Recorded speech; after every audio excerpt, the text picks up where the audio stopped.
ndërkohë që unë do doja të bënim një përmbledhje për të gjitha informacionet që kanë ardhur dhe fillojmë nga Petrit Culaj. Ka pasur një të dhënë për sa i përket malit të zi, apo jo, për herë të parë, apo jo Benard?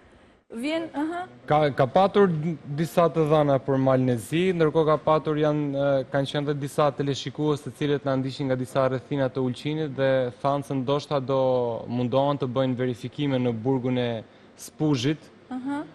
Rreth atij informacionit që familjarët kanë marrë disa vite më përpara se ndoshta ai mund të gjendet në atë burg. Në një burg. Ndërkohë që ka ardhur dhe një informacion tjetër për sa i përket vitit 1999, po për Petrit Culaj, dhe ishte parë në kampin e Arabëve në Kukës. Të paktën kështu vjen informacioni, gazetarët janë duke verifikuar, nuk e dim është vërtet nga bazohet zotria që jep këtë informacion, bazohet tek foto e tij apo te diçka tjetër.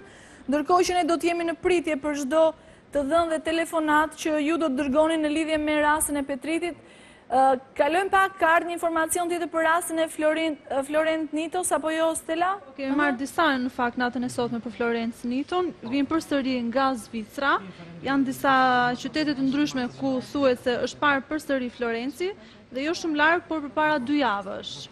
Përpara 2 javësh. Po, është dhe një informacion tjetër që bëhet fjalë se ka qenë në një kamp në Bazel, ku Florenci është regjistruar si shtetas kosovar. Këto janë informacionet që janë marrë përsëri. Ndërkohë që jemi duke ndjekur foton e tij, vazhdoni të telefononi nëse keni të dhëna të tjera për të person, Seda. Nasser Sef Saida, kemi marrë informacion nga një zotëri cili pohon se ka parë në Zvicër, në Zyri. Shpresojmë të jetë i saktë, zotëria pohoi se ka parë para 6 muajsh, bazohet në foto, por dhe nga informacionet që ne kemi dhënë gjatë emisionit, mendon se është personi që ne kërkojmë. Atëre do të jemi në pritje, ndërkohë ka pasur dhe të dhëna të tjera të cilat ne ndoshta gjatë rrjedhës së emisionit do të shkëputemi, do t'i japim.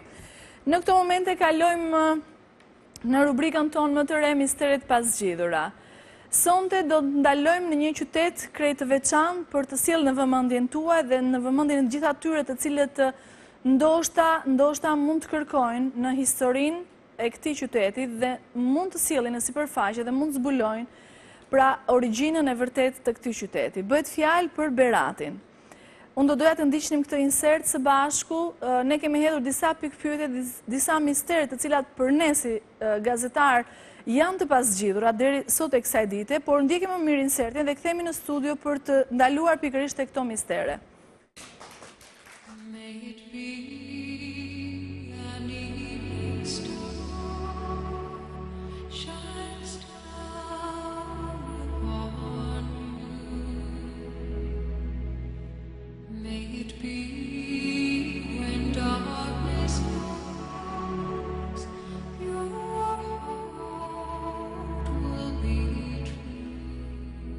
Berati, qyteti 2400 vjeçar i njohur ndryshe si qyteti i 1/1 dritareve, është i vendosur në fushën e Myzeqes dhe në skajin perëndimor të luginës së Osumit.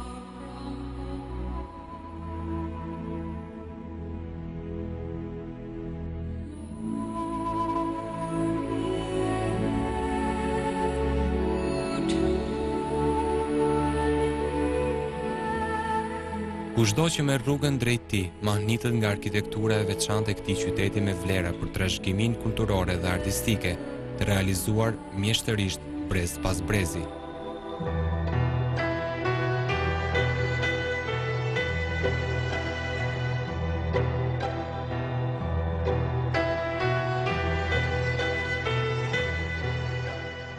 Një qytet i cili me rrugicat e tij gjarpërushe dhe kaldrëmta të shtruara nga mjeshtrit Beratas, të nxit kureshten për ta njohur deri në fund historinë e tij.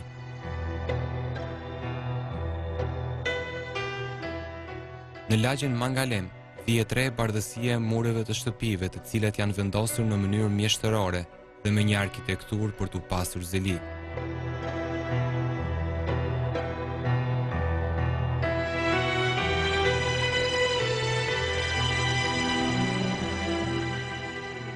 Kjo e bën të veçantë këtë qytet muze. Magjepsja dhe peizazhe që përcjell ky qytet të nxit kureshten për të zbuluar origjinën e tij.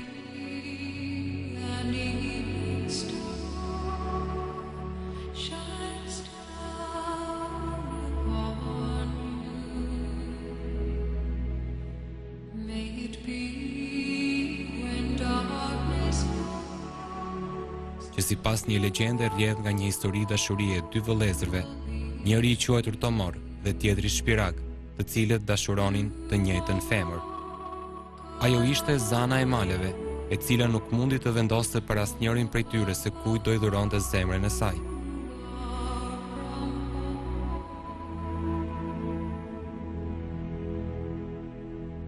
Legjenda thot se e vetmja mënyrë që vëllezërit të mbyllin këtë histori ishte të përballeshin në shesh të luftimit.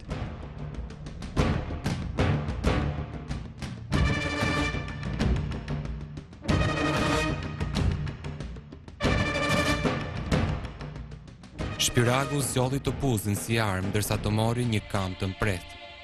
Dy luftimi ishte i përgjakshëm, aq sa Tomori e bëri Shpiragun via, ndërsa Shpiragu e goditi Tomorin fort me topuzin e tij, duke i hapur shumë gropa në trup. Zana e bukur e maleve në pamundësi për të ndaluar vllavrasjen, i lutej perëndive që të ndalonin dy luftimin e tyre. Perëndit i dëgjuan lutjet e saj dhe ndërhyn duke i ngrirë trupat e dy djemve, të cilët u shndërruan në dy male.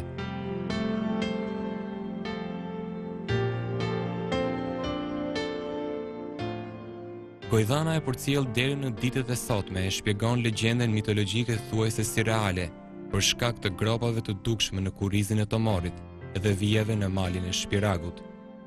E ndërsa Zana vazhdon të qajë nga dhimbjet e dashurisë, lumi i osum që kalon poshtë këmbëve të Kalas, thuhet se është formuar nga lotët e saj.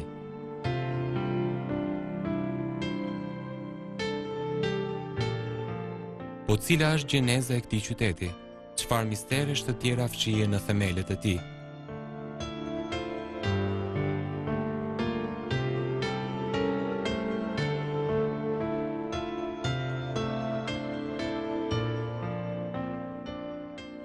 Antipatrea, sipas historisë, është edhe emri i parë i mbajtur nga ky qytet muze. Zanafilla e emrit rrjedh nga qyteti kështjell i Dasaretis. Thuhet se gjatë pushtimit romak të shekullit të dytë para Krishtit nga Antipatrea, qyteti u quajt prej tyre Albanorum Oppidum, ose ndryshe Fortesa e Arbërve.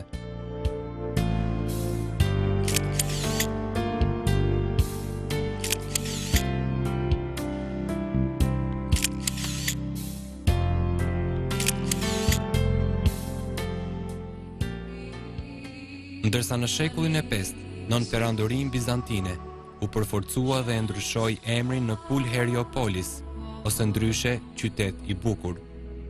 Një shpjegim tjetër pohon se nën pushtimin bullgar të shekullit të 9 u vendos të quhej Belgrad, i përkthyer si qytet i bardh, ku këtë emër e mbajti deri në kohën kur Shqipëria ishte e pushtuar nga perandoria turke, pas së cilës Berati e mban edhe sot këtë emër.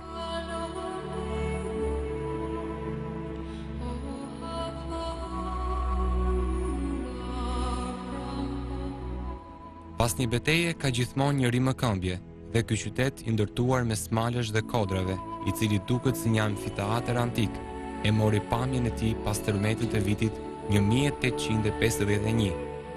Ky qytet i hershëm antik është i rrethuar nga mali Tomor, mali Shpirag, mali Goricës dhe Kalas, ku në qendër të tij ka lënë lumi osum që e ndan atë në dy pjesë.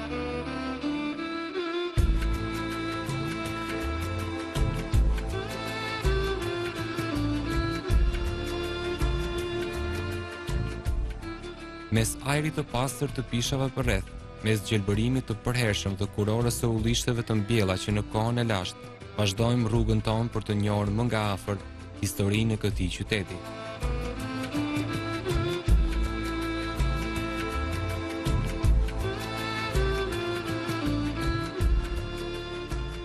Sa po hyn në qytet, në anën e majt të bie në sy kështjella e ndërtuar mbi kodrën shkëmbore në formë trekëndshi, me 24 kulla e me 2 portat e saj hyrëse dhe dalse. E ndërtuar që në kohën e ilirëve, sot ajo është një nga kështjellat më të mëdha të banuara, por edhe një arkiv i gurtë që ofron varietete stilesh të kontributesh të epokave të ndryshme, si ilire, romako-bizantine, shqiptare e turke.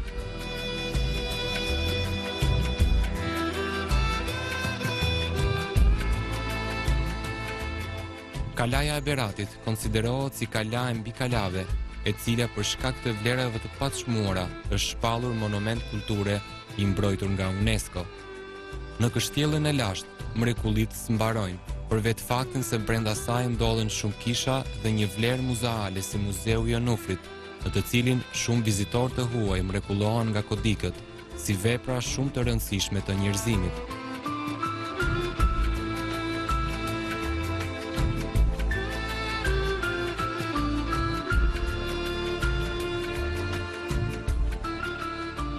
Në këtë muze, dy janë kodikët më të rëndësishëm, kodiku i purpurt dhe ai i artë. Në Shqipëri, dietari i parë që ka bërë të ditur ekzistencën e Beratiniusit dhe disa kodikëve të tjerë ka qenë Ilo Mitku Qavzezi.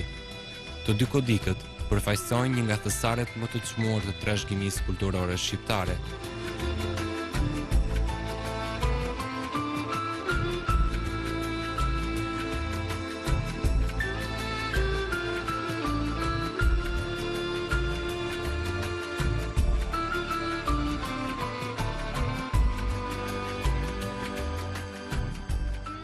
Ky është qyteti i Beratit, me legjendën dhe prejardhjen e tij, që ka ende për të zbuluar.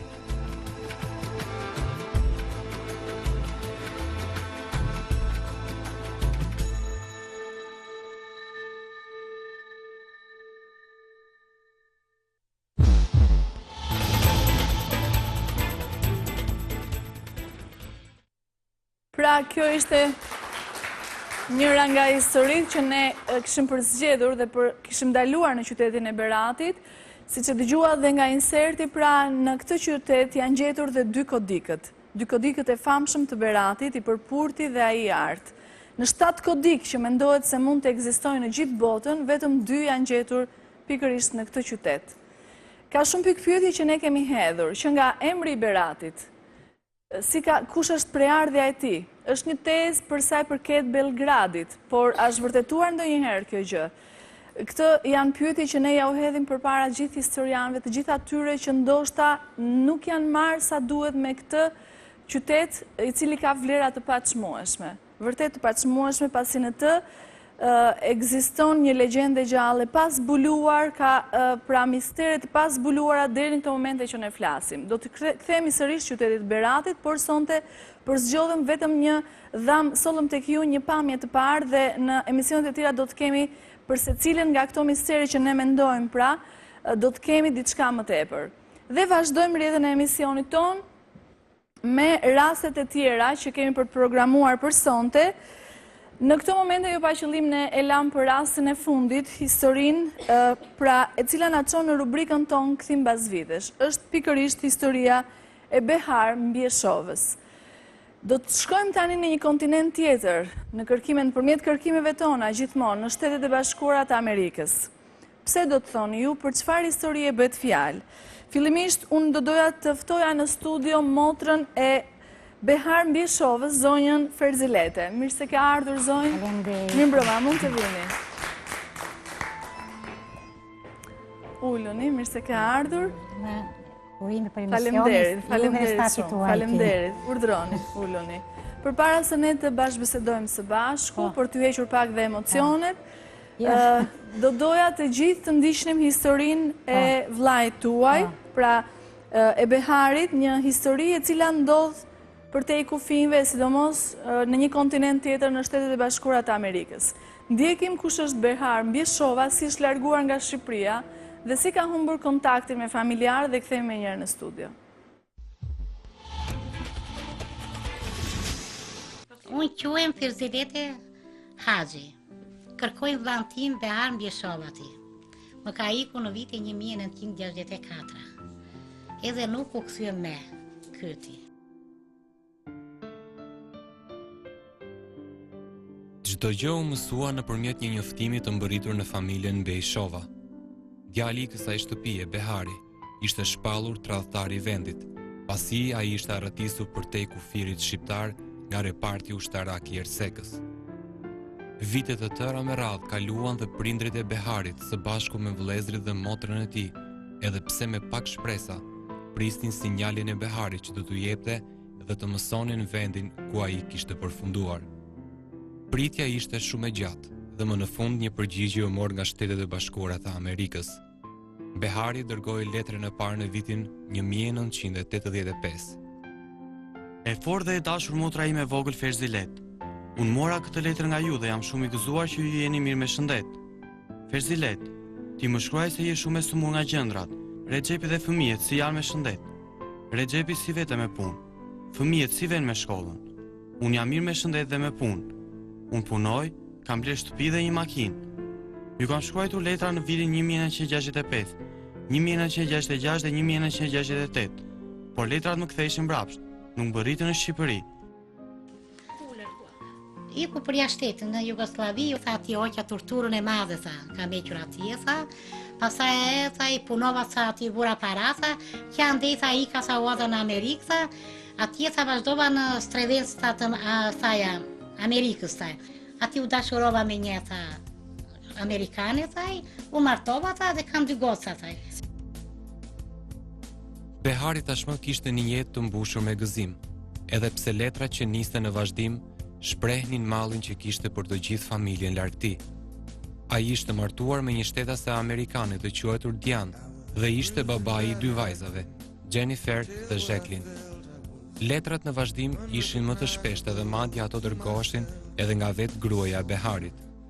Pavarësisht vështirësisë së shkrimit në gjuhën shqipe, Diana në ato pak letra që niste shprehte haptazi gëzimin e saj dhe të Beharit për rigjetjen sërish të familjes së tij në Shqipëri.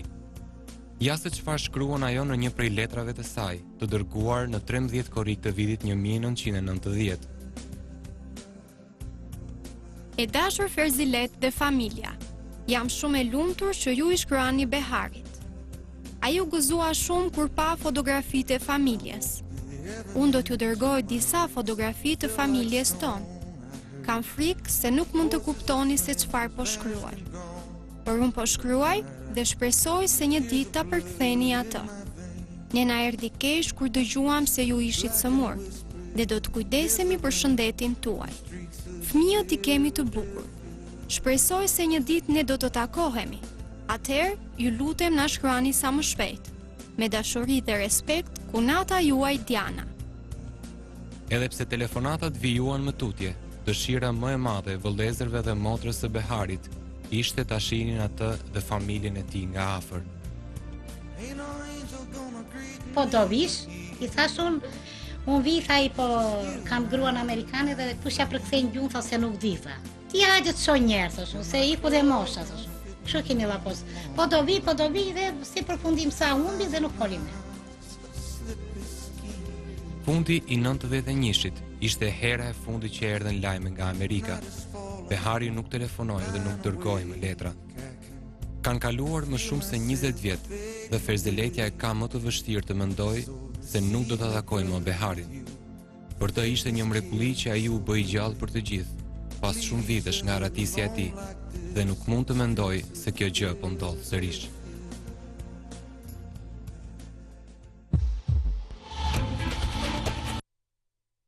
Pra kjo ishte historia që ju keni treguar në emisionin ton, që nga momenti kur ai është larguar u aratis apo jo, që në vitin 1964 dhe deri tek momenti kur ju u lidhët në vitin 1990. Po lidhë një 2 vjet. Përpara se të shkojmë te kjo, unë do doja t'i merrim gjërat me radhë, pra që nga fillimi. Ai u aratis, po. Je kushtar në sekt Korçës. Ati ishte radist. Donte dhe një 15 ditë të lërojsh. I tha babajta, dua sillet nga frontita, nga këshilli, sekretari partista. Mirë, tha babaj. Vllai mat punonte në lokal. Ja mbyllja iti, ja dërgoj. Shokët e këtij erdhën, kurse ky nuk u kthyeti. Që nga ushtria i ku direkt. Pastaj erdhën nga Tirana, e lajmëron baban. Babai punonte Makimjellit. Ju jetonit në ato vite ku? Po, ati ishte. Në Perëndin Berat. Perëndi. Edhe marrin babanta e bjen nga puna e bjen aty në këshill. I thot ai Shaban, thot djali jot, thot dashuron, thot një femër Jugoslave, thot edhe iku, thot me atë, thot.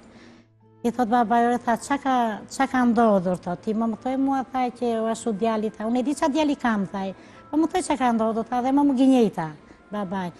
Ty tha, jo, do drejti ta djali u aratista i ta, po ne tu andasmë të tjerve ta. Që atë moment, pastaja, iku, pastaj filloj afshati i bente, a këte lartë vinin ti, jo ka tratuar atë dhenë, jo më shkoni tek ai, gjithë ato llafeti. Në gjithë këto vite, pra nga 64 dhe deri në 90-ën, ju keni pasur letra, keni pas Jo, absolutisht asgjë. jo, ndërgonjam letra ato është ai dhe më ktheshin. Vim në vitin 1990, për herë të parë nga 64 ju jeni lidhur në 90-ën. 90-ën. Si jeni lidhur? Dërgoj letër, pyti. Pastaj mbas letrës na dërgoj në një orë, kurse të vllajt vogël i dërgoj një televizor kështu, të vogël ti.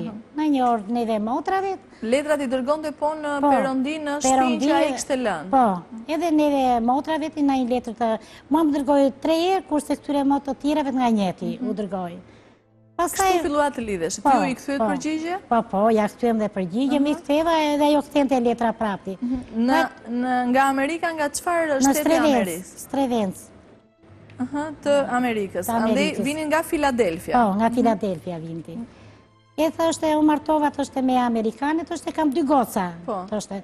Edhe i shkruajmë në letër, thashun, Behar do vish njerë, thashun, të shikojmë, thashun, se plejt ikën të 2 të rinjë, thashun, pa hajde të shikojmë e motrat, se dhe unë jam e vogle fëmijëve, thashun, po mikën mosha, i thashtë. Tha, unë nuk vi do taj, se grua ime, tha, nuk komunikon do taj me gjumë, tha. Edhe nuk vi do. Po mirë, thashun, po hajde ti vetë, thashun, basë nuk vjen grua jote, thashun. Jo, tha, unë nuk vin, tha. Ju keni kontaktuar me të dhe me telefon? Po si. Kur keni humbur lidhje? Çfarë ka ndodhur? Në 91-shin. Në 91-shin. Ka qenë për herë të fundit keni folur në telefon apo me letra? Telefon. Në telefon si ka qenë telefonata e fundit? Folëm në telefon, pyeti thith se unë voja nga tiroidi aty. Edhe e morin telefon, e si e që shduke e mirë. Foli edhe burri, tashun ore kanë dhanë tjetër këtu, tashun të mesmi. Foli edhe ai. Ajo qeti e fundit, e solidhe me ti. Latë që do të telefononit sërisht, do t'ju marrë prapë. Do t'ju marrë prapë. Ku ju më erte në telefon? Në post. Ju merte të posta? Te posta. Ju kështë lënë në numër telefoni? Atje punova, unë t'i 7 vjetë në post telegrafe ti. Edhe sa erti që merte, i thoshin ato, për shemë që turni ishja mu një 2 ose i 3, që turnit ishte me linte i ti, që kur t'vinja mund t'i do fliste i. A ju landa një numër telefonit të tia? Jo, ja, vetëm këto ti që na shuti. Ato që keni dhe në... Ato. Që nga i moment nuk e keni parë, më mirë nuk keni folur me të se ju nuk e keni parë që nga 64, apo jo? Sa vjeç keni qënë ju kura? Unë e 10 vjeç. 10 vjeç. Po, e mbaj me në shu, original ti. Se beri dhe atë shkollën këtu në Tiranë për i fermjerë, beri shkollën, iku ushtar, jam dhe nuk herë me pasat, u aratistë. Pra dërë në 91-shin keni pas lidhje, më tej keni shkëputur çdo gjë. Nga gjithë personat ndoshta sepse Shqipëria u hap mbas 90-s, shumë njerëz u thonin drejt Amerikës, ktheheshin. Keni marrë vesh në një lajm për të? Jo, asë një lajm. Bile se kunata ime ti nuse vllajt, ka motrën ati dhe i thashëm e ti, ja dham numrin ti. Fare ta jo nuk bet fjallë ta, nuk del ta. Kam qupë në Spanjë ti, edhe qupë se kam dhenë ti. Jo fare thot mamam thot qupa motët, nuk del të. Se si është puna tja Ida? Në që se a i të dëgjon të sot, kanë kaluar shumë vite, ju keni fol me të që në 91 kanë kaluar rreth 11 vjeta, apo jo? Por kanë që nga 26 shumë vite që nuk e keni parë. Shumë edhe këshuti që ja po themë, më ikën prindit të rinj, edhe një motër 3 muaj ka që më ka vdekur ti. Motër e madhe. Nuk e di si është puna. Nëse a i të ndishte sot, qëfar do t'i thoshtë? Unë nuk doja mas një gjë nga i, vetëm të më fliste njerë. Që jam gjallë, jam mirë, edhe po të vinte njerë të shikonim. Unë nuk dua nga i të më bjerin asë një maj gjilpere. Nuk dua, se jam mirë, fëmit i kam jashtë, nuk dua, ta sho njerë me sy, se miku dhe mua mosha. A i du t'jetë 69 vjeç tani, apo jo? Është i datlindjes i 1923. 13 vjetor, i mbush. Ju keni qenë fëmija i vogël? Une kam qenë e vogël. Sa diferencë keni pasur me... 10 vjeqe. 10 vjeqe ishëm të. Në sot mbas kaq vitesh, çfarë do t'i kujtoje pra Beharit? Çfarë do t'i kujtojë nga gjithë kujtojnë ato unë vite? ato vuajtjet, ato hallet që kishim, se ishim si fukaren kështu ti. Edhe kur i doli bursi për të në Tiranë, i tha babaj, tha, ne s'kemi, tha, unë do ikin, thaj, mos të diskutoti, thaj. Edhe iku, spatën borgji ketëm edhe te e quam ti. Si përfundim, iku ti. Kështu ishte tip i stjuat, ishte shumë i stjuati. Edhe i tha një babaj bëndë shakati, kështu ti. Are quna, tha, me të kokë kjeti, thaj, da shikosh ti, tha, nga mua do gjesh rati, thaj. E pash ratin e bearit, unë tha babaj, thaj, ky që, thaj. Iku ti. Që nga i moment pra nuk u kthye më thjesht, ju keni telefonuar, lidhet kontakte në 90-ën dhe i humbët prap ato në 91-shin.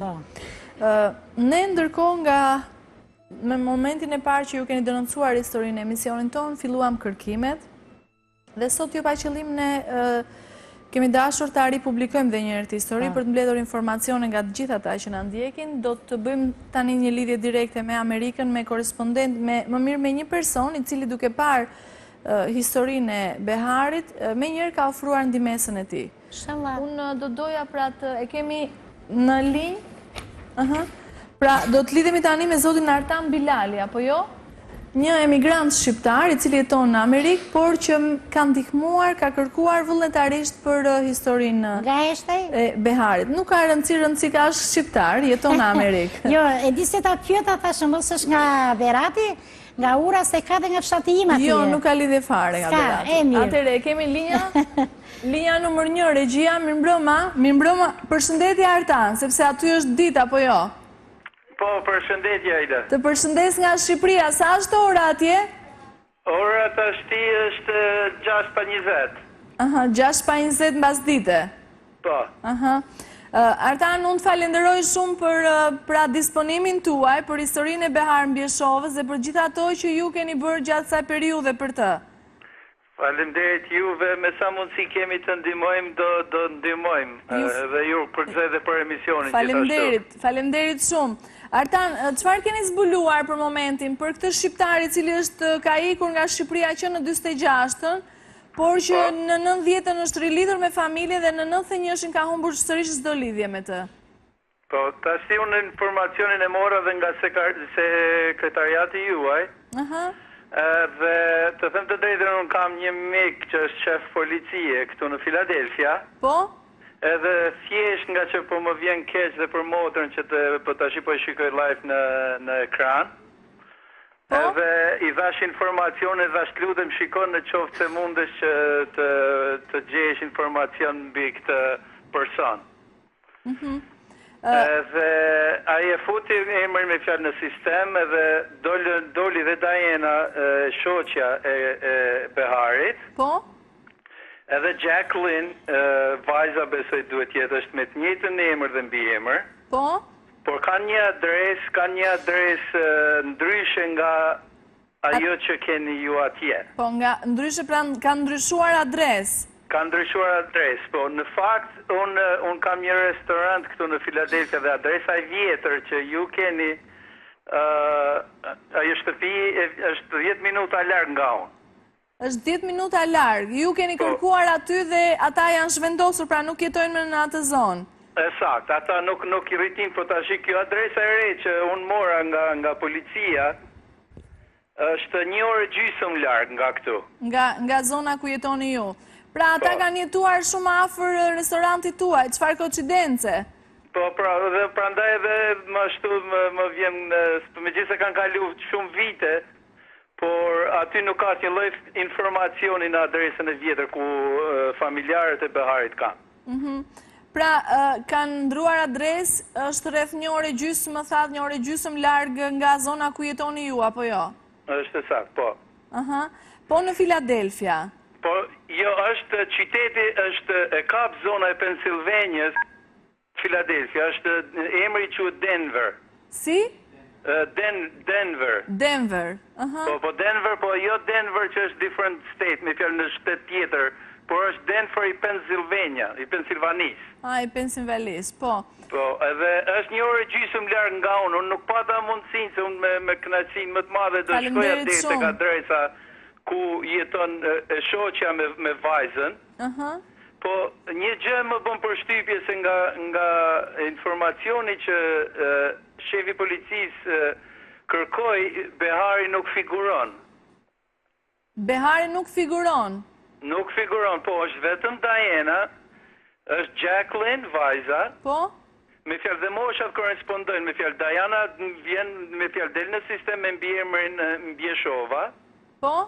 Edhe Jacqueline është me të njëjtën mbiemër Mbjeshova. Edhe del dhe një emër tjetër, Summer Mbjeshova. Summer? Që është rreth 65 vjeç. Rreth 65 vjeç? Po.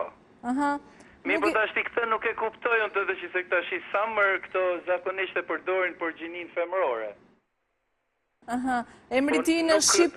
Nuk e kuptoj këtë Artan, si mund tjetë. Emri ti në Shqip është Behar? Po, e di, me emrin e ti e di në Shqip, po me fjalë unë i thash më kërkoj emrin Behar Mbjeshova ati në sistemi policor, e kupton? Dhe a i të tha se figuron pra Diana, Jessica dhe një person... Jacqueline e ka ajo. Jacqueline. Dhe një person me emrin Summer Mbjeshova rreth 65 vjeç, apo jo? Ësakt. Të cilët jetojnë dhe këta janë shpërngulur ande dhe jetojnë në Denver. Jetojnë një orë gjysmë larg nga Filadelfia. Një orë gjysmë larg nga Filadelfia. Po. Gjithashtu unë pyta më falajtë, gjithashtu pyta dhe ca shqiptar të vjetër, sepse këtu në Filadelfia është një kish beratëse që ka rreth 100 vjetë që është ndërtuar. Po? Ato më thanë që nuk e mbajnë mënd mirë sepse kanë kaluar shumë vite. Po?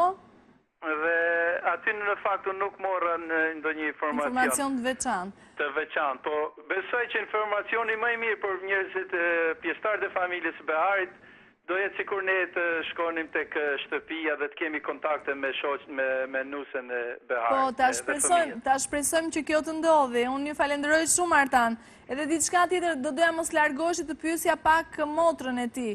Gjatë bisedës që ju pra keni pasur me Beharin në ato vite, flasim 90-91. Ju ka treguar se me çfarë pune merrej? Jo. Çfarë pune bënte në Amerikë? Te avionët është. Tek avionët. Te avionët. Atëre, Artan, më dëgjon, pyeta motrën pra nëse Behari ju ka thënë ndonjëherë me çfarë profesion, me çfarë pune merre atje dhe zonja pra Ferzilete thot se motra e tij thot se është marrë me avionat, pra ju ka deklaruar se punoi tek avionat. Kjo gjë mund të jetë vërtet sepse në Filadelfia këtu në Northeast ku ka me fjalë në pjesën veri lindore që është në Filadelfia është një fushë aviacioni. Edhe ajo është 10 minuta larg dhe nga shtëpia e Beharit dhe nga aty ku jam unë. E kuptoj. Ndoshta vërtet. Kjo mund të jetë informacion i saktë. Që ka punuar atje. Po. Gjithsesi është informacion shumë i rëndësishëm ky që na dha Artan, marr pranë rrugë zyrtare nga një shef policie. Unë ju falenderoj shumë për punën që keni bërë. Faleminderit dhe juve dhe shpresoj me shpirt që motra dhe familjarët të kenë kontakt me Beharin dhe shpresoj që jetë gjallë, kupton se tash janë 20 vite dhe unë nuk e di, po të paktën informacioni që unë kam për pjesëtarët e tjerë të familjes është i saktë. Po, 20 vjetë që ata nuk kanë folë në telefon, por imagjinoj ai ishte larguar nga Shqipëria që në 64-ën, nuk e kam parë nga viti 1964. Ndërkohë që është shumë i rëndësishëm informacioni që ju keni marrë për zhvendosjen e adresës së tij, pra që ka shkuar në një vend tjetër, rreth një ore gjysmë larg Filadelfias. Ngelet për të verifikuar dhe ajo, gjithsesi unë ju falenderoj për këtë që ju keni bërë deri në këto momente. Ju falenderoj shumë Artan dhe nëse do të kemi diçka do të lidhemi sërish. Faleminderit dhe juve dhe suksese për emisionin dhe uroj me shpirt familjarëve që të lidhen sa më shpejt kontaktet me Beharin. Faleminderit shumë dhe unë ju uroj gjithë të mirat atje në Filadelfia juve dhe gjithë familjes tuaj dhe gjithë ata që ju kanë ndihmuar për këtë histori. Faleminderit. Mirupafshim. Mirupafshim gjithë mirë. Pra, është marrë vesh zëvendësimi, janë larguar nga ajo adresë me sa duket. Kjo është arsyeja pse ju nuk jeni lidhur më me ta dhe kanë shkuar në një vend tjetër. Tani të shikojmë se pikërisht në këtë vend, në qoftë se ka diçka, në qoftë se Behari punon dikush, shpresojmë kryesori atje të shëndoshë mirë dhe të jetë gjallë. Të jetë gjallë njerë. Kjo është kryesorja. Ku të doj. Ndërkohë që ne jemi lidhur dhe me një vullnetar tjetër, apo jo? Evis? Aida jemi lidhur dhe me bashkëpunëtorin ton, i cili jeton në New York me zotin Sander Preldakaj, të cilin duam ta falenderojmë sepse nuk e kemi të mundur lidhje në këto momente me të, gjithsesi ai ka bërë një punë kolosale në lidhje me rastin në fjalë. Çfarë ka zbuluar Sandri tjetër? Atëherë ai ka shkuar akoma më tej sepse ka arritur të gjejë dhe numrat e kontaktit, të paktën me 2 nga personat kyç që janë në këtë histori, që janë gruaja e Beharit, pra Diana, si dhe një prej vajzave të tij, e cila është Jennifer. Dua të them se në fakt Jennifer rezulton me një tjetër mbiemër, si duket ajo është martuar dhe tani nuk mban më mbiemrin Mbejshova, por në fakt ajo mban emrin Jennifer Hanlin, e cila jeton në York Springs, e cila është një qytet tjetër po në Pensilvani, dhe në fakt vetë zoti Sander ka tentuar të flasë në telefon me këtë vajzë, i cili në fillim ka kërkuar që nëse një personi me emrin Diana jeton në këtë adresë apo jo, dhe fillimisht kjo zonjë i është përgjigjur me përgjigje pozitive, duke i thënë po. Dhe më tutje, pasi i është prezantuar dhe i ka treguar konkretisht se për çfarë interesoi nëpërmjet telefonatës, atëherë ka marrë menjëherë një përgjigje mohuese, duke i treguar nga ana tjetër e telefonit se në fakt nuk ishin personat që ai kërkonte në fjalë dhe nuk ka kërkuar që telefonata të zgjaste akoma më tutje. Ne të shpresojmë që mbase kjo nuk është një mungesë interesi nga personat të cilët ne shpresojmë se do jenë personat e njëjtë, sepse edhe zoti Sander i ka verifikuar zyrtarisht që këta janë personat e vetëm që jetojnë në shtetin e Pensilvanisë dhe për më tepër në të njëjtin qytet që përmendi edhe Artan Bilali pak më përpara, pra në Denver. Gjithsesi, ashtu si e përmendi pra Artani, adresa e vetë Dianës edhe 2 vajzave të saj është vetëm 1 orë gjysmë larg. Do shta deri nesër ai do të zbuloj diçka. Pikërisht. Dhe ne shpresojmë që ajo trokitje pra që do në derën e tyre të dalë me sukses dhe të shpresojmë që nga ana tjetër do të përgjigjen personat që ne kërkojmë. Të shpresojmë këtë gjë, megjithëse kanë kaluar 11 vjet që ju nuk keni lidhje me të, por ne kemi besim se nëse kryesorja është që ai të jetë shëndoshë mirë, të jetë gjallë, nëse e gjejmë, shpresojmë që pse jo ta bindim që ai të kthehet një herë të paktën në Shqipëri mbas kaq vjetësh. Që ju ta takoni dhe pse jo ne ta bëjmë bashkimin tuaj në këtë studio. Do të ishte kënaqësi për ne t'ja dhuronim këtë surprizë si juve, por dhe vetë Beharit, duke shpresuar gjithmonë që të jetë shëndoshë mirë. Kërkimet po? Interesant, ai që përmend dhe ju më përpara, sepse në trungun familjar, përveç 3 emrave, Diana, Jacqueline edhe Jennifer, rezulton dhe emri Summer. Pra që ashtu siç e thatë ju, e shqiptarizuar do thot Behar. Dhe që është një fakt interesant dhe akoma më tepër na bën që të besojmë se kemi të bëjmë me persona që ne kërkojmë. Të shpresojmë pra që ndoshta deri nesër në anën tjetër të kemi një përgjigje pozitive. Ndërkohë që ju mund vazhdoni të telefononi, ju bëj thirrje gjithë atyre që mund të ndodhen në këtë zonë, edhe një herë japim zonën që pra sapo tha Artani. Atëherë nuk e di nëse mund ta hap dhe adresën e plot, sepse ne kemi adresën e plot ku jeton Jacqueline bashkë me Tiamën. Le të japim zonën dhe afrohemi tek Pra, mendohet se Jacqueline jeton ende me Tiamën e saj Dianën dhe jetojnë në qytetin Denver të Pensilvanisë. Në Denver të Pensilvanisë. Ndërkohë, vajza tjetër, e cila mendohet se duhet të jetë martuar dhe ka ndruar mbiemrin e saj, pra mban emrin Jennifer Hanlin, jeton në York Springs, po të Pensilvanisë. Pra, edhe njërë në Denver të Pensilvanisë. Këto janë informacionet e fundit që ne kemi marrë për momentin, ndërkohë që Benardi nëpërmjet programit Google Earth është duke shkuar shumë afër, të marrin vesh vërtet nëse pra do të gjejmë gjurmët e Beharit, ata kanë ndryshuar vërtet adresë, pra rreth kësaj zone, që ju jeni duke ndjekur në këto momente, pikërisht në këtë zonë, sipas adresës që është dhënë pra edhe nga Artan Bilali, por dhe nga Sandri, një vullnetar tjetër i emisionit tonë, i cili dhe ai gjithashtu është duke bërë një punë të jashtëzakonshme. Ju falenderoj nga zemra të gjithë ata shqiptarë, të cilët janë duke ndihmuar për momentin për të bashkuar një familje të ndarë para shumë vitesh, nga viti 1964.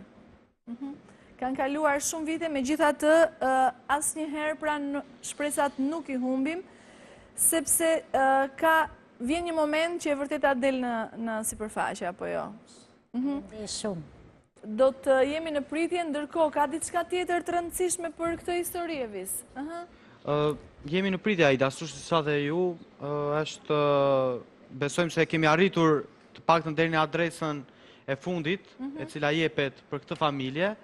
Ne do të presim ditën në vazhdim për të marrë një përgjigje pozitive. Ndoshta deri nesër ne do të zbulojmë diçka më shumë. Keni për thënë diçka, zonjë? Jo, ja këto. Do të jemi në pritje. Ndërkohë më thoni cilat kanë qenë informacionet e fundit, sepse kemi ardhur në fund të emisionit, cilat kanë qenë të dhënat e fundit që keni marrë për momentin nga fillimi i emisionit dhe deri tani. Po, Seda. Fajdater, dua të them se për rastin e Demir Kajës kemi marrë disa informacione për këtë familje, pra. Të kërkuar nga shtetasi turk, pra Recep Kaja. Do me thënë, Kasemi, vëllai i Demirit, i cili është me origjinë shqiptare, dhe është larguar në moshën 2-3 vjeçare në drejtim të Turqisë, ne kemi marrë shumë informacione se familja e tij ndodhet në Devoll të Koçës. Paktën këto informacione duke u bazuar dhe në foton që ne publikuam dhe në fillim të emisionit. Shpresojmë që të jetë kjo familja që ne kërkojmë. Të dhëna të tjera pastaj, Ndërkohë dua të them se kanë ardhur telefonata për Majlinda Buçpapaj, pra për vajzën nga Tropoja, e cila gjurmët e fundit të saj gjenden në Itali, sërish në Itali. Në Itali kthehemi sërish. Ka qenë në Spanjë rreth viteve 2000, pastaj. Po, dhe më tutje është shpërngulur në Itali, mendojmë se do të jemi shumë afër saj pasi na ja premtuar fotografi të Majlindës. Po ashtu edhe për videon që ne paraqitëm për 3 persona të cilët mendoj se mbahen në një kamp. Sërish ka ardhur një informacion për djalin që ndodhej aty dhe mendohet se është nga Saranda. Na zgjon dhe emri i tij, por do doja edhe një herë ta japim videon, më ndihmoni edhe një herë ta japim videon sepse është kërkuar dhe nga persona të tjerë. Mendohet që 2 zonjat janë me origjinë nga Kosova, vetëm të paktën nga dialekti i tyre, ndërsa djali mundet të jetë pra pikërisht nga Saranda. Jemi duke ndjekur edhe një herë pra ka pasur telefonata pikërisht për këtë djalë? Atëherë personat në fjalë që kanë marrë mendojnë se e njohin familjen e këtij personi, i cili është nga Borshi i Sarandës. Sipas tyre, familja në fakt e kërkon prej kohësh, gjithsesi ne do të marrim vesh më vonë nëse kemi të bëjmë me një person. Është dhënë dhe emri i tij, por që nuk do nxitohemi për ta. Jo, patjetër, këta 3 persona mund të ketë shqiptar të tjerë, por ne jemi duke verifikuar për momentin, këta të 3 janë kapur nga video, nga kamera e bashkëpunëtorit ton Blerim Zeqiri, i cili pra ka bashkëpunuar me një grup vullnetarësh, ndërkohë që mendohet pra se mund të ndodhen të izoluar në një kamp në një shtet në Europë, apo jo, Benart? Në fakt, videoja është dërguar nga një dëgjues i radiomërkimit, bashkëpunëtorit ton Blerim Zeqiri, edhe unë doja edhe t'i falenderoja sepse ata kanë dhënë edhe informacionet më teshme rreth kësaj video dhe video na ka përcjellë siç e deklaruat bashkëpunëtori jon Blerimi në mënyrë që ne të mundohemi bashkarisht të identifikojmë personat në video, pasi ata vërtet ndoshta kanë nevojë për ndihmën tonë. Atëherë do të jemi në pritje për një person është telefonuar, le të shpresojmë vërtet ndoshta jemi duke ndihmuar në këto momente familjarët, pra në qoftë se vërtet është ai person, do të jemi në pritje për të mos u nxituar deri në fund derisa të marrim vesh si është e vërteta e këtyre 3 personave dhe kush janë këta. Kanë rreth 15 vjet, kanë shumë vite pa kontaktuar me familjen dhe nuk dihet identiteti i tyre i saktë. Dihet që janë me origjinë nga Shqipëria, 1 nga Shqipëria, 2 nga Kosova. Atëherë kemi të dhëna të tjera postela. Ne sot me kemi marrë sërish informacione që bëjmë fjalë për në Selanik dhe ka sërish kërkesa për ta parë fotografinë, se thash është një situatë që mendohet se është dikush jashtë në një ambient që mendohet që mund të jetë aty bashkë me të. Në këtë moment që ne flasim. Prandaj kërkojnë edhe një herë fotografinë e Petro Kupes gjithë teleshikuesit, sepse thash është në një ambient që ndoshta vërtet mund të jetë ai një person që ndodhen diku. Atëherë të shpresojmë jemi duke ndjekur për momentin foton e tij. Nuk e di më është ai persona apo jo, ndoshta deri sa ne të mbyllim këtë mbrëmje, të shpresojmë që të kemi një telefonat ose ndoshta një numër telefonit të vetë Petros, thjesht të lajmëroj familjarët, nënën e tij, t'i thotë se jam shëndoshe mirë dhe askush nuk do të hyjë në jetën e tij private. Me sa shikoj, megjithëse kemi ardhur në orët e para të mëngjesit, vazhdojnë të vinë telefonata. Se vidën në fjalë të gjithë teleshikuesit kanë mundësi ta ndjekin në faqen tonë zyrtare të Facebookut, duke qenë se është një rrjet shumë i përdorur nga masa e gjerë e popullsisë. Videoja është hedhur në faqen tonë dhe kanë filluar dhe komentet e para. Në fakt, videoja është me audio dhe mund të dëgjojnë dhe zërin e tyre dhe mënyrën se si ata flasin shqip. Po, ne nuk e kemi dhënë me audio sonte. Zonja e cila është në një moshë më të re, thotë se quhet Bukuri, por nuk kuptohet mirë nëse thotë është nga Likovci apo nga Dubovci, sepse janë dy zona të ndryshme në Kosovë. Likovci i përket komunës së Skënderajt, ndërsa Dubovci është në komunën e Vushtrisë. Gjithsesi mund të jetë një detaj për të gjithë familjarët të cilët ndoshta kanë humbur kontaktin me këta persona dhe konkretisht me zonjën e cila dëgjohet më pastër zëri i saj. Atëherë do të jemi në pritje, unë falenderoj të gjithë ata të cilët janë duke na ndjekur momentalisht dhe janë duke bërë komentet e tyre, informacionet, telefonatat vazhdojnë të vinë. Dorina, ka diçka tjetër? Po. Më kupton kështu. Megjithëse jemi në fund, por ky është personor dhe ka parë emisionin tonë është tani. Se do të flasë. Kemi kontakt me ju, kemi pasur bisedë me të dëgjuar. E dini se nga është kush është ky person? Vetë personi që ka humbur. Po ju dëgjoj. Po, mund të ma kalosh mua Mund të flasësh pak me Aidën, të lutem. Fol me Aidën, të lutem. Është duke qarë. Alo, mirëmbrëma. Mirëmbrëma, Vlad. Ju si quheni? Si? Vladimir kush? Po, të dëgjoj. Vladimir, si e ke mbi emrin? Vladimir Gjon Markaj. Vladimir, nga telefonon momentalisht? Nga jeti me origjinë? Nga Mirdita? Ku je momentalisht? Ku je?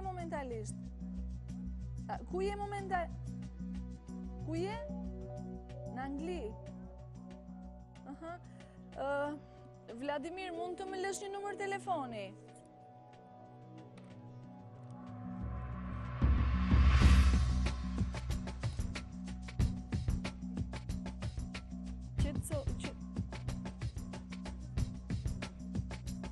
Atëre, qëndron në linjë, Vladimir, mos u largo nga telefoni, se unë do mundohem sonte do të lidh me familjen. Mos u largo nga telefoni, mos u largo. Atëre. Regjia, mund të transmetojmë është një telefonat, një person i cili thotë se jam Vladimir Gjormarka, një nga të humburit në emisionin ton, telefononte nga Anglia. Ndërkohë, mund të më bëni një lidhje me familjar momentalisht, sepse e kemi në linjë. E kemi në linjë këtë djalë i cili thotë jam Vladimir Gjormarka, telefonoj nga Anglia. Vetëm pak sekonda. Jam me origjinë nga Mirdita. Është publikuar, madje kemi pasur të ftuar edhe babain e tij dhe familjarët e tij në studio. Ndërkohë më nxirni pra të dhënat për të. Kur ai ka humbur kontaktin me familjarë sepse gazetarët janë duke folur. Ndërkohë, derisa të gjejmë atë, mund të them se ka ardhur një informacion tjetër për Sadik Qepin. Po? Nga Roma. Nga Italia një zonjë pretendon se ndoshta e njeh sepse ngjan me një person të cilin e takon për ditë tek një shkollë në Rom, kemi edhe emrin e shkollës dhe ndërkohë për të fituar kohë për të gjetur dhe kontaktin. Atëherë japim edhe një foton e Sadik Qepit dhe ndërkohë mundet të më gjeni kontaktet e familjarëve të Vladimir Gjon Markaj. Merri të dhënat e sakta Dorina se nga është si quhet nëna e tij, nëse ka vëllezër dhe motra për të marrë vesh, jemi duke ndjekur foton e Sadik Qepit. Informacionet vinë nga Roma. Vllai juaj doja t'ju pyesja, vazhdon të jetojë në Rom? Jo, është larguar. Firenze. Atëre. Ndërkohë që do të vazhdojmë të ashtym emisionin të marrim më vesh pra edhe njerë vërtet ky person është Vladimir Gjormarkaj që kërkohet nga ne apo jo. Kalojmë dhe njëherë, mund të publikojmë dhe njëherë foton e Vladimirit, Vladimir Gjormarkaj, dhe ndërkohë mundoni që të lidhemi momentalisht me familjarët e Vladimir Gjormarkajt për të, në qoftë se më ndjekin momentalisht, mundet të kontaktojnë me ne për momentin sepse është dikush që ka telefonuar sonte nga Anglia dhe thot jam Vladimir Gjormarkaj nga Mirdita, është në një gjendje shumë të ngarkuar emocionalisht, ishte duke qarë madje, gazetarët janë duke folur, ndërkohë që pra dikush nga ju do doja të lidheshe me familjarët. Regjia, më ndihmoni nëse kemi mundësi të kalojmë në një hapësirë publicitare, derisa ne të marrim disa materiale, kemi mundësi të kalojmë në një hapësirë publicitare. Jemi duke ndjekur foton e Vladimir Gjormarkajt.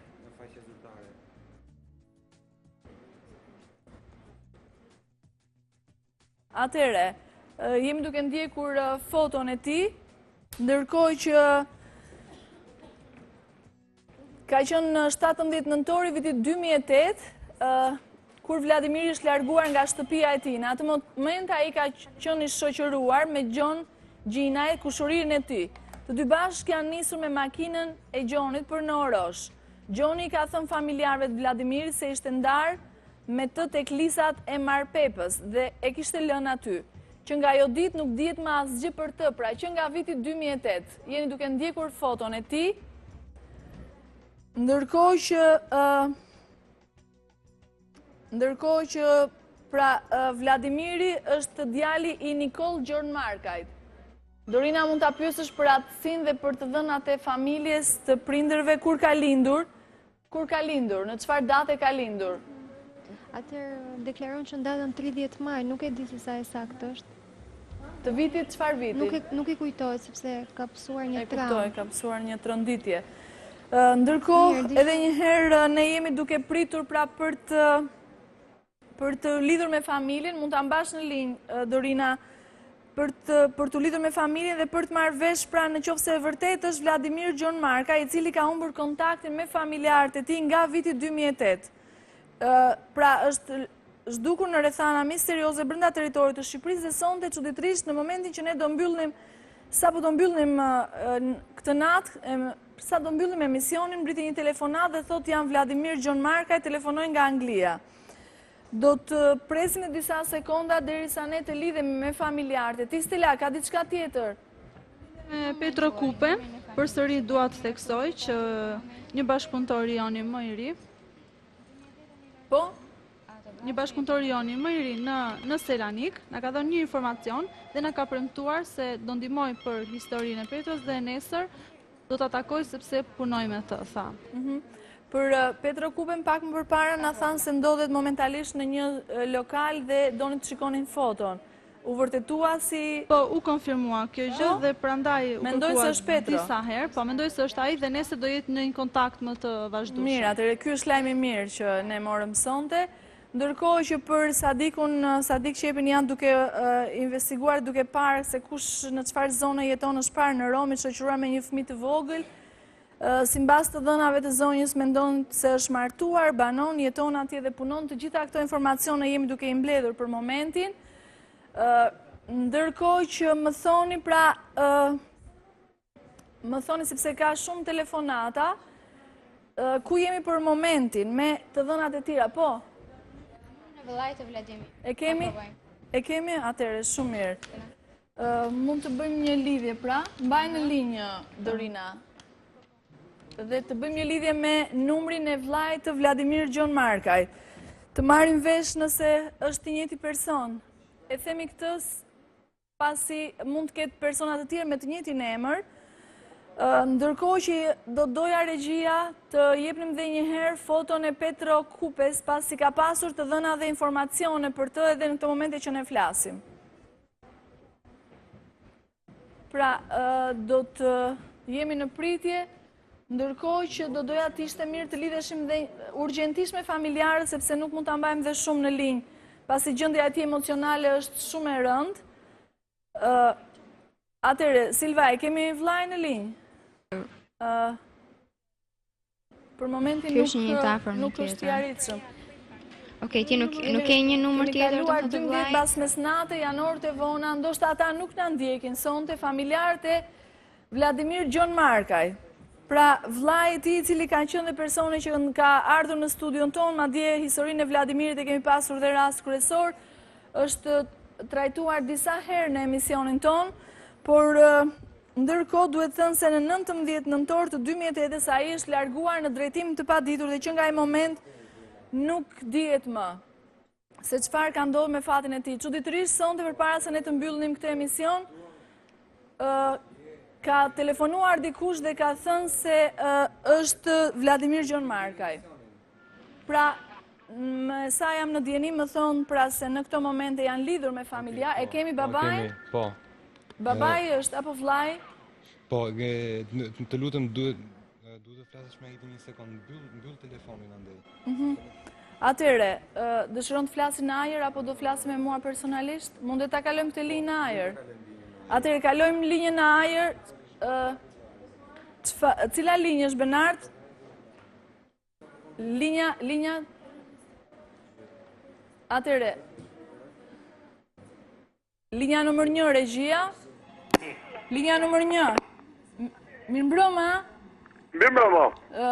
Jam duke folur me vllajën e Vladimirit? Po, Gjovalin jam, vllai i Vladimirit jam. Po, përshëndetje, mirëmbrëma zotri. Kemi pasur një telefonat sonte, nuk e di, na ndiqni në këto momente apo jo? Po ju ndjek. Po na ndjek. Kemi pas një telefonat, kemi një zotri në linjë që thotë se jam Vladimir Gjon Markaj dhe telefonoj nga Anglia. Po.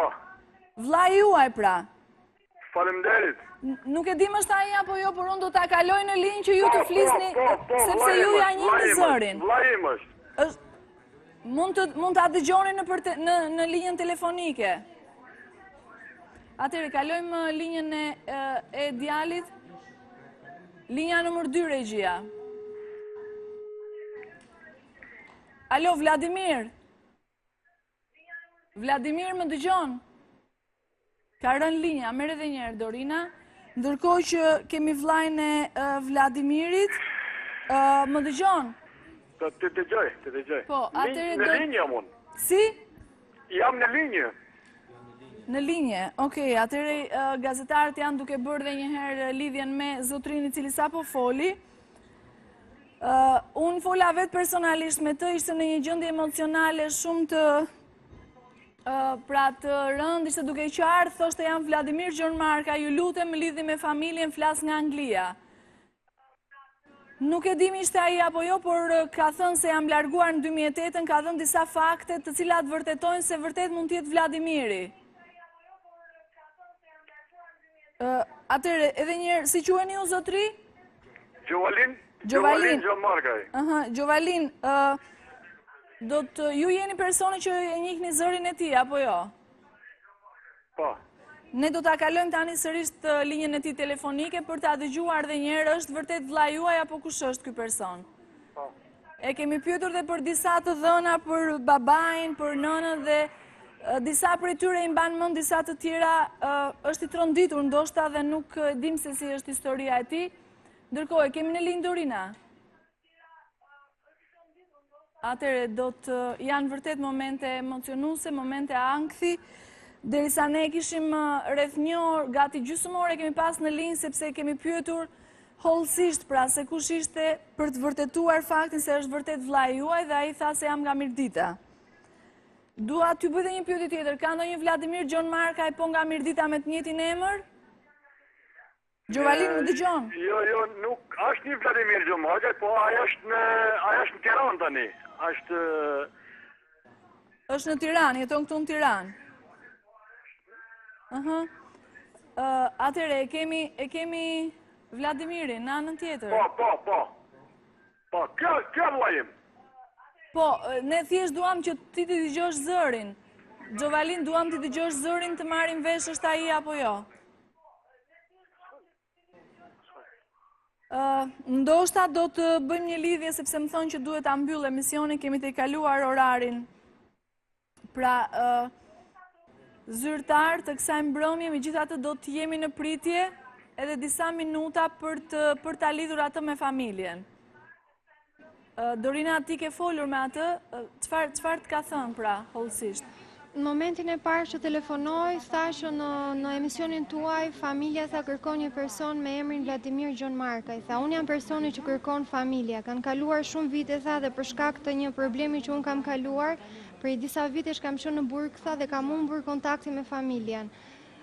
Gjithashtu kishte pësuar dhe një traumë në burg, që nuk e lejonte atë si të thuash që ishte në një gjendje të mirë shëndetësore, dhe nga ana jonë thjesht kërkonte një mundësi kontakti me prindrit e tij. Thoshte që është gjallë dhe nuk kishte mundësi ai të kontaktonte. Domethënë jetonte në Angli apo jo? Jetonte në Angli, po momentalisht. Kur e pyete për prindrit, për emrat e prindërve, çfarë të tha? Atëherë, domethënë gjithçka e lidhte me idenë që për shkak të gjendjes jo të mirë shëndetësore, thashë nëna e vet quhej Mrike. Nëna e vet quhej Mrike? Po. Gjovalin, nëna juaj quhet Mrike? Pashke. Si? Pashke. Pashke. Jo, në neve quhet Pashke. Pashke. Ndërsa emri babait? Baba Nikol. Baba Nikol. Thashë, domethënë nga gjendja jo e mirë, thashë. Keni ndonjë të afërm, ndonjë motor apo nuk di unë këto momente si për kë persona ai ka thënë. Keni ndonjë të afërm me emrin Mrike? Kam hallën me emrin Mrike. Hallën me emrin Mrike? Po. Me emrin, keni ndonjë familjar me emrin Mark? Po. Kë keni me emrin Mark? Mark kam djalin e Gjajës. Djalin e Xhaxhait. Djalin e Dajës me emrin Mark. Djalin e Gjajës. Djalin e Gjajës. Atëri, u lidhëm me personin në fjalë. Jo, djalin e Xhaxhait. E po e kuptova, djalin e Xhaxhait me emrin Mark. Ndërkohë që keni një hall me emrin Mrike. Po. Çfarë datëlindje kur ka lindur Vladimiri? Më dëgjon? Po. Kur ka lindur Vladimiri? Po, ai ka lindur me datën 29 prill. Si? Me datën 29 prill. Po? Të 77-ës? Po, me datën 29 prill. Të 77-ës? 1977. 1977? Po. Atëre, sepse në këto momente gazetarët janë duke tentuar sërish të rilidhen me të, por ka një problem të linjave telefonike, ndërkohë që do doja të flisnin, mos u largoni nga linja, do doja të flisnin me gazetarët, sepse ne në këto momente duhet ta mbyllim emisionin, gjithsesi do të arrim ndoshta t'ju lidhim me këtë person i cili deklaroi se marr nga Anglia dhe janë Vladimir Gjon Markaj. Gazetari a foli për rreth gjysore me të, ndërkohë dhe unë vetë personalisht fola, ishte një gjendje emocionale jashtëzakonisht të vështirë, madje po qante, dhe të vetme gjë që kërkoi ishte me lidhni me familjen. Ndërkohë që, pra nëse kemi diçka tjetër, sepse duhet ta mbyll në këto momente emisionin, po? Okej.